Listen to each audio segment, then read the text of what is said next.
Assalamualaikum warahmatullahi wabarakatuh. Selamat pagi, selamat siang, dan selamat sore. Kita ketemu lagi di uh, topik yang lain. Kali ini kita akan membahas tentang sifat kolektif larutan, di mana di video kali ini kita akan membahas berbagai hal tentang sifat kolektif larutan, termasuk penurunan tekanan uap, kenaikan titik didih dan penurunan titik didih, tekanan osmotik, serta sifat kolektif larutan khusus untuk larutan elektrolit.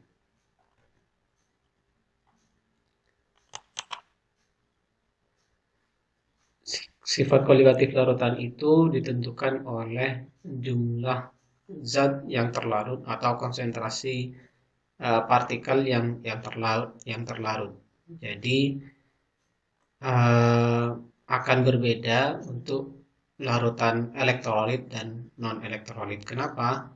Karena untuk larutan elektrolit, ketika zat terlarutnya itu dilarutkan dalam pelarut, misalkan air, akan terionisasi, akan terpecah menjadi ion-ionnya, sehingga konsentrasi zat yang terlarutnya atau jumlah zat yang terlarutnya akan lebih banyak dibandingkan dengan non elektrolit yang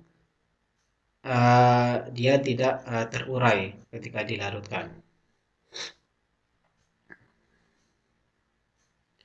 Baik, untuk pertama kita akan membahas penurunan tekanan uap. Tapi sebelum itu kita pahami dulu bahwa tekanan uap sendiri adalah tekanan yang ditimbulkan saat molekul-molekul suatu cairan akan berubah menjadi molekulnya, seperti yang di topik sebelumnya di larutan ideal yang kita pernah bahas sedikit tentang tekanan uap. Nah, jadi yang dimaksud dengan tekanan uap adalah tekanan yang ditimbulkan ketika molekul-molekul ini akan berubah menjadi molekul bentuk uapnya. Semakin kemarin kita bahas, semakin kalau kita misalkan seperti air, semakin dipanaskan suhunya, maka tekanan uapnya akan semakin tinggi. Nah,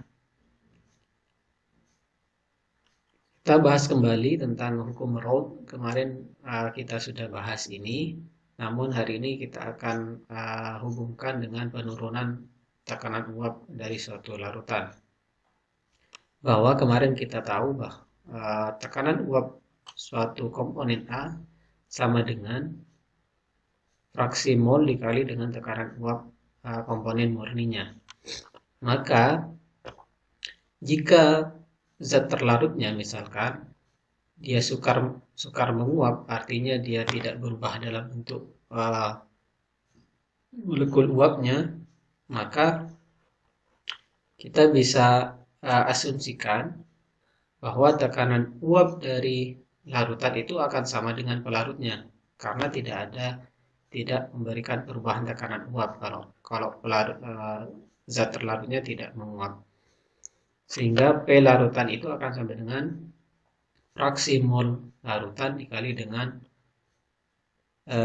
tekanan uap murni dari pelarut.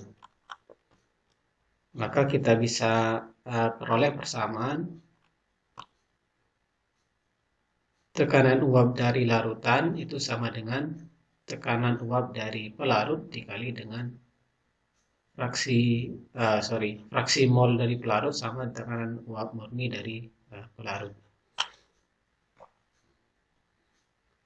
Nah, sekarang penurunan tekanan uap itu diartikan dengan selisih antara tekanan uap pelarut dengan tekanan uap setelah dia membentuk larutan. Jadi selisihnya itu disebut dengan delta P atau penurunan tekanan uap. Jadi delta P ini adalah tekanan uap dari pelarutnya dikurangi tekanan uap dari larutannya. Maka kalau kita turunkan persamaannya, delta P sama dengan P0 minus P, maka kita tadi punya persamaan bahwa P ini sama dengan fraksi mol pelarut dikali P0, seperti yang di sini.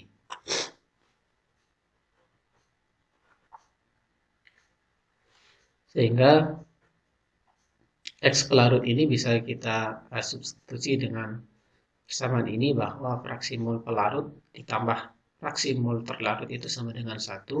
Jika kita bisa substitusi ke sini dan kita turunkan persamaannya seperti matematika biasa, maka kita peroleh persamaan delta P atau penurunan tekanan uap itu sama dengan fraksi mol zat terlarut dikali dengan tekanan uap murninya. Ini akhir dari persamaannya. Mari kita lihat, ini adalah tabel penurunan tekanan uap. Kalau dia bentuk air murni, ini tekanan uapnya 17,54 mm Hg. Maka ketika dia ditambahkan glikol, maka kita hitung ini fraksi molnya, maka kita peroleh, kalau kita hitung dengan persamaan ini, fraksi mol zat terlarut dikali dengan tekanan uap airnya, maka akan diperoleh delta P-nya ini 0,18 penurunan tekanan uap. Sehingga ketika pelarut air diberi dengan glikol dengan fraksi mol sekian, maka tekanan uapnya akan menurun menjadi 17,36. 17,36 ini 17,54 dikurangi 0,18. Begitu juga seterusnya. Setelah ditambah urea ini fraksi molnya, maka dia akan tekanan uapnya akan turun sekitar 0,36 mm Hg, sehingga tekanan uapnya yang semula air saja 17,54 akan turun menjadi 17,18. Nah, sekarang yang selanjutnya adalah kenaikan titik didih dan penurunan titik beku.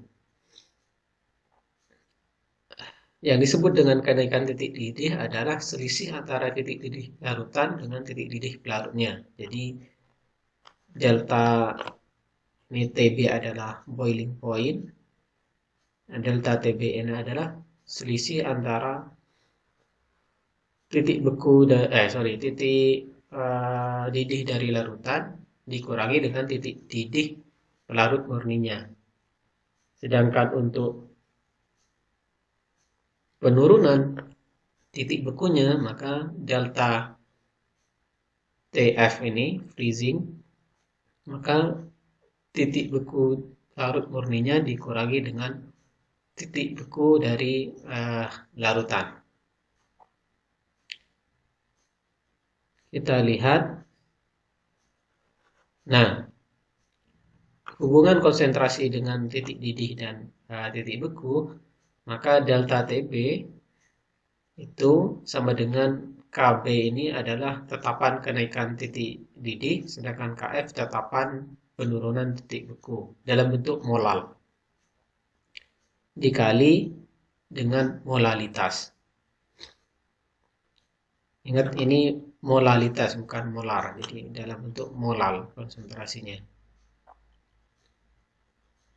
Nah, kalau kita punya ini tabelnya, sekarang kita punya air, dia titik didihnya 100, ini tetapan titik didih, sedangkan ini titik bekunya air di 0 derajat dan dia memiliki tetapannya KF-nya ini 1,86. Kalau pelarut asam asetat, benzen, dan kloroform dan sebagainya, ini dia memiliki tetapan Kp yang berbeda-beda.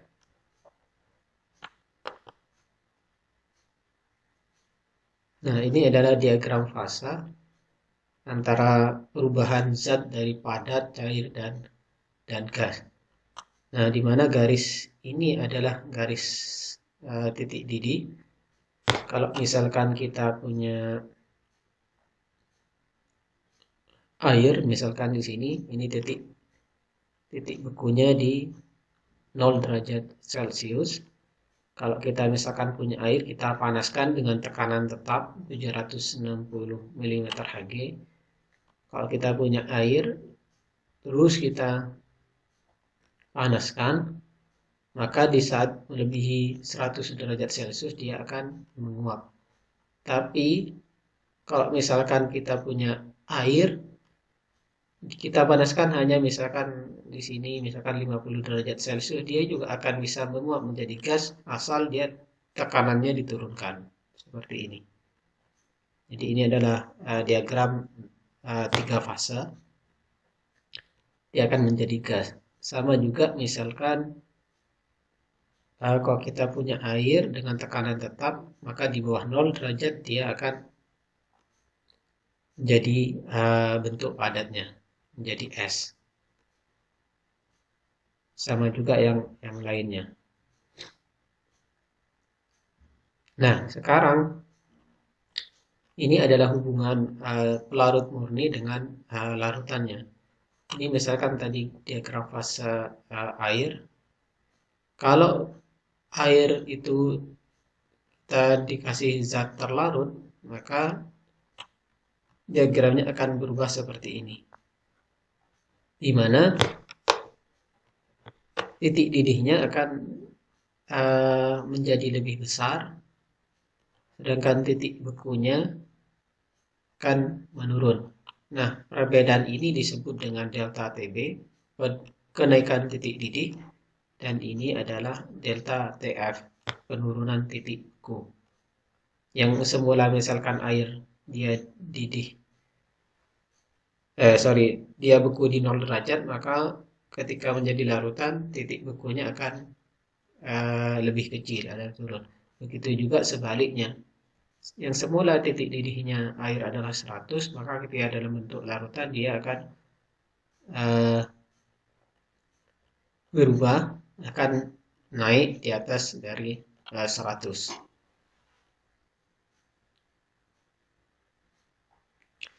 Nah, sekarang kita lihat contoh. Ini berapa titik beku suatu larutan yang mengandung 478 gram etilen glikol dalam 3202 gram air. Massa molar MR dari etilen glikol sama dengan 62,01.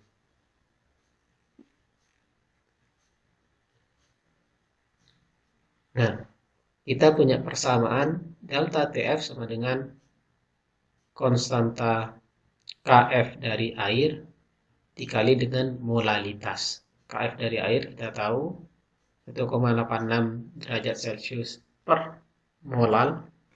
Maka sekarang kita mencari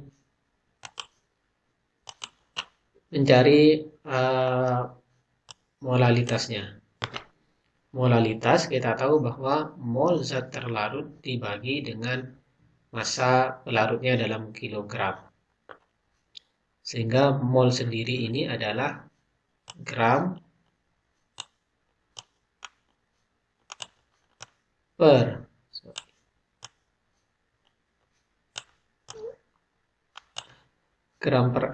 Ini gram dari etilen glikol, ini mr-nya. Sehingga dan ini massa dari pelarut airnya. Sehingga kita peroleh molalitasnya 2,41 molal. Dan kita bisa hitung delta TF-nya 1,86, ini koefisien konstanta titik beku dari airnya dikali dengan 2,4 sama dengan 4. Ingat ini adalah delta TF, sehingga kita tahu bahwa delta TF sama dengan titik beku dari larut murni, dalam hal ini air, dikurangi dari titik beku dari larutan. Sehingga kita bisa tahu bahwa titik beku dari larutan itu sama dengan delta TF, titik beku dari larutan sama dengan 0 dikurangi dengan 4,48, sehingga delta TF-nya bisa ketemu minus 4,48. Nah, sekarang setelah menjadi ditambah etilen glikol, titik beku dari air itu akan menurun sebanyak 4,48 derajat Celcius. Yang semula 0 titik bekunya maka akan turun menjadi minus 4,48 seperti ini. Awalnya 0, maka titik bekunya akan turun ke minus 4,48 derajat Celcius ketika ditambahkan dengan etilen glikol. Nah, selanjutnya adalah tekanan osmosis, di mana osmosis sendiri adalah proses berpindahnya pelarut dari larutan yang lebih encer ke larutan yang lebih pekat melalui namanya membran atau ini selaput membran semi permeabel. Ini pelarut airnya dia akan pindah ke sebelah kanan ini. Nah, tekanan osmosis sendiri adalah kita lihat contohnya, misalkan ini dulu. Di sini adalah pelarut murni,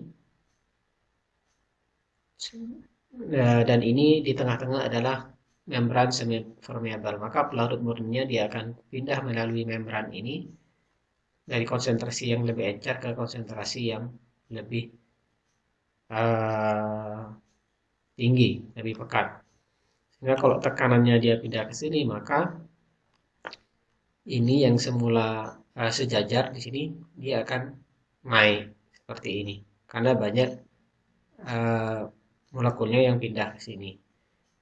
Nah, tekanan osmosis itu adalah tekanan yang harus diberikan supaya dia menjadi sejajar seperti ini lagi. Jadi supaya dia ke sini lagi, ke arah sini lagi, dan menjadi sejajar seperti ini. Jadi tekanan yang diperlukan untuk menghentikan aliran pelarut murni ke dalam larutan. Untuk menghentikan ini, jadi harus diberi tekanan sebesar P, ini tekanan osmosis, P ya, supaya dia sejajar seperti ini. Nah, sehingga ini dikemukakan oleh Van Hoof bahwa tekanan osmosis itu memiliki persamaan yang serupa dengan persamaan gas ideal. Kalau persamaan gas ideal itu adalah P, pressure, tekanan, dikali dengan V sama dengan nRT. Tapi kalau tekanan osmosis di sini adalah P sama dengan PV sama dengan nRT, di mana kalau kita rubah persamaannya, P ini sama dengan N per V sama dengan RT.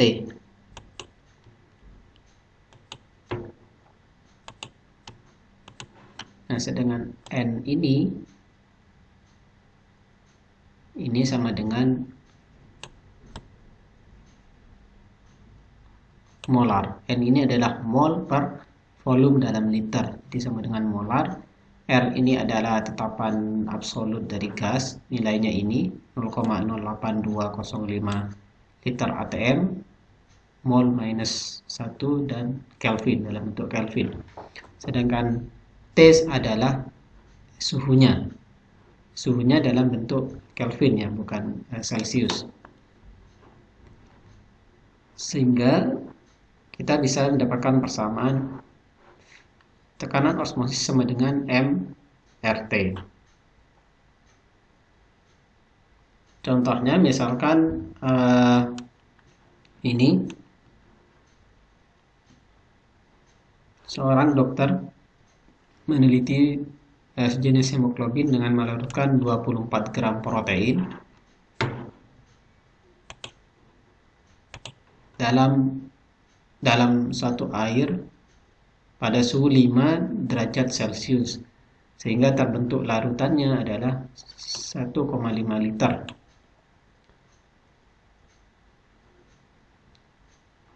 Dengan tujuan untuk menghitung tekanan osmosisnya. Pada kesetimbangan, larutan tersebut memiliki tekanan osmosisnya sama dengan 3,61 torr.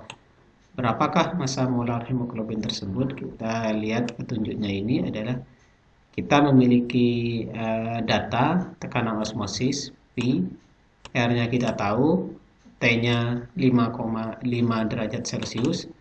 Maka pertama kita konversi P ini tekanan osmosisnya dari torr ke atm, dan T dari derajat Celcius ke Kelvin, sehingga kita akan memperoleh molaritasnya persamaan tadi. Kemudian kita dari molaritas kita bisa menghitung massa molarnya atau MR-nya. Kita punya persamaan P sama dengan MRT tadi. Kita konversi dulu karena ini pakai torr, maka 3,61 torr itu sama dengan 0, sekian atm, sedangkan 5 derajat Celcius itu sebanding dengan 278,15 Kelvin. Maka kita bisa peroleh dengan persamaan ini M-nya sama dengan 2 kali 10 pangkat minus 4. Jadi silakan dihitung lagi dan dicocokkan. Nah, kalau kita sudah punya M-nya, maka kita tahu M adalah mol per liter. Sehingga kita bisa mengetahui molnya, liternya kita ada 1,5 liter, sehingga kita bisa mengetahui molnya nanti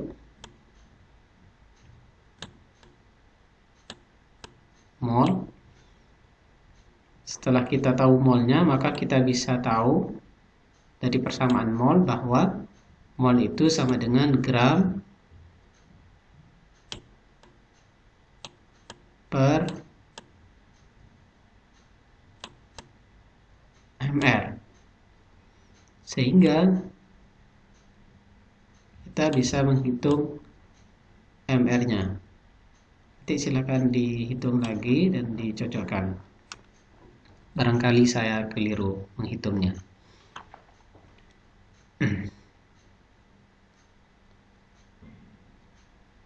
Jadi ini contoh dari perhitungan tekanan osmosis, hubungan konsentrasi dengan tekanan osmosisnya.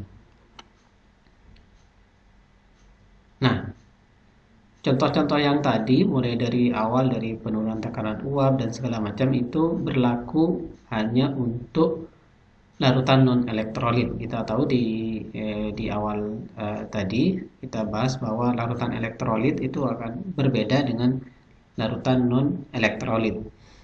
Karena untuk larutan elektrolit, maka ini larutan elektrolit yaitu yang karena dia terionisasi atau terurai menjadi ion-ionnya, sehingga jumlah partikel yang terlarutnya akan semakin banyak dibandingkan yang non-elektrolit. Ini dikemukakan oleh Van Hove bahwa untuk larutan elektrolit maka tadi kayak penurunan tekanan uap, penurunan tekanan uap, kenaikan titik didih, penurunan titik beku dan sebagainya harus dikalikan dengan namanya faktor Van Hove atau simbol dengan I kecil. Faktor Van Hoff ini sama dengan 1 ditambah dengan N. Ingat di sini N bukan molar di sini, tapi N ini adalah jumlah ion yang terlarutnya. Di minus 1 dalam kurung dikalikan dengan alfa. Alfa ini adalah derajat ionisasinya. Derajat ionisasi adalah jumlah mol zat yang terionisasi dibagi dengan jumlah mol zat yang dilarutkan. Jadi misalkan satu larutan NaCl itu akan terurai menjadi satu ion Na dan menjadi satu ion Cl, sehingga N-nya di sini akan menjadi 2.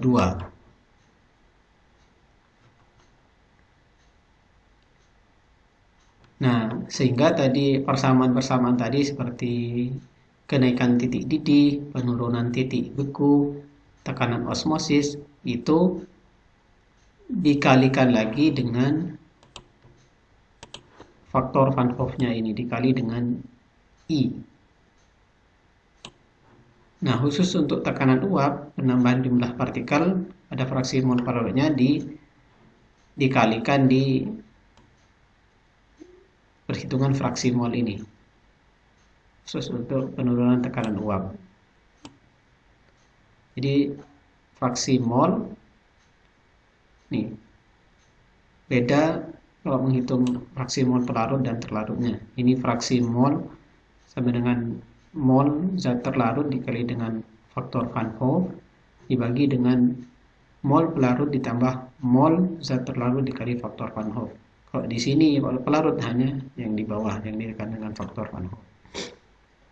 Selain dari itu perhitungan persamaannya sama, hanya dikalikan dengan faktor Van Hoff untuk larutan elektrolit.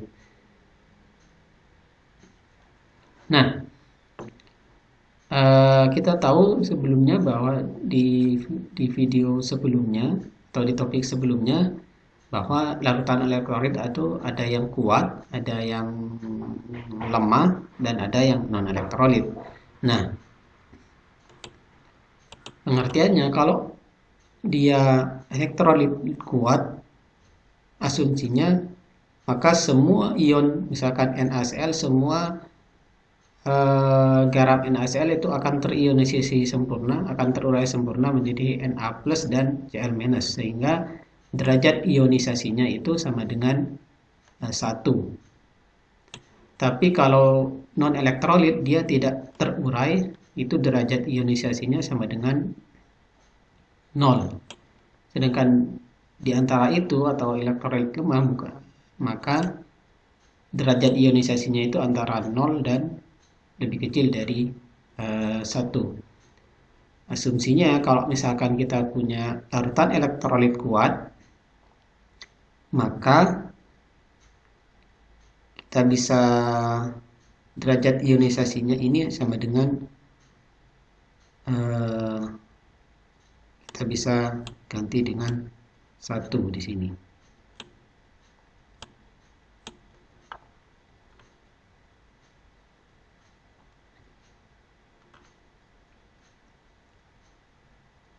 Nah, sekarang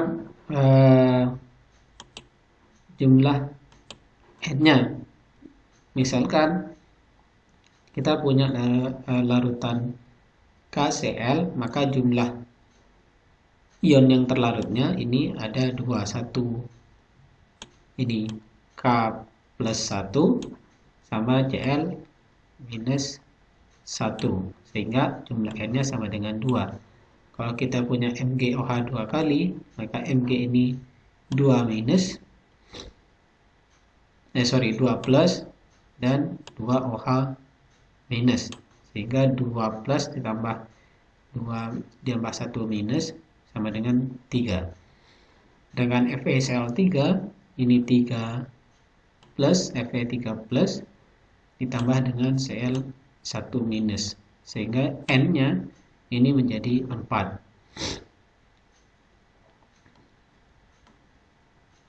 Nah, kita bisa lihat N-nya di sini. Nah, ini beberapa faktor Van Hoff dari beberapa larutan, baik NaCl, KCl, MgSO4, dan segala macam. Ini tergantung dari molalnya. Kita bisa lihat contoh misalkan di sini NaCl dalam 0,005 molal, faktor I-nya itu NaCl ini termasuk elektrolit kuat sehingga dia terurai sempurna. Kalau dalam teoritisnya itu sama dengan 2. Tapi dalam eksperimennya dia ketemu 1,94, ya hampir sama begitu.